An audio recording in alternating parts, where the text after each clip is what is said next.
Lumilevel up na ang word war sa pagitan ni Senator Ping Lacson at Senator Amy Marcos. Wala kasing nagpapaawat sa tila asot pusang bangayan ng dalawa at posible raw na magka-round 4 pa. Narito ang ating politiko update. Wala pang nagwawagayway ng puting bandila sa word war ni Senator Amy Marcos at Senate President Pro Tempore Ping Lacson. Sa halip, panibagong banat ang pinakawalan ni Sen Amy sa round 3 ng kanilang sagupaan. Isang video parody ng kilalang game show pero binago ang pangalan, ang Who Wants to be a Trillionaire.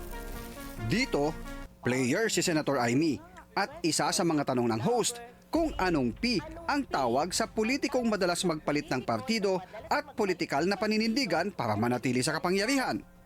Sagot ng senadora, political butterfly. Pero ayon sa host, mali ito. Nako, political butterfly yan. Mali. Ang tamang sagot ay pink. Pink? Mali ang dinig mo, Senator.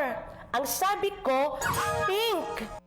Nag-umpisa ang lahat ng bigwasan ni Senator Amy ang tinawag ng Senate Majority na pinakamalinis na budget ang 2026 GAA sa pagsasabing puno naman ito ng giniling na pork. Yun nga, napakadaming goodies sa ating giniling na pork na budget. Kahit sabihin nila na talagang cleanest budget, ang tingin ko mataba pa rin eh.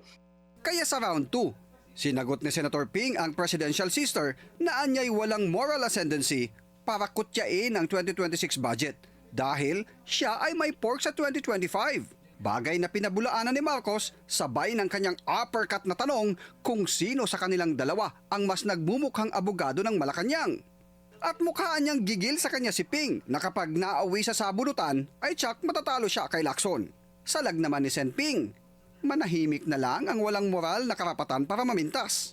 Counterpunch ni Marcos, manalamin muna gamit ang compact mirror bago magbigay ng advice. Bukas, haharap sa kapihan sa Senado si Senator Lacson at inaabangan kung uumpisahan niya ang round 4 ng kanilang laban.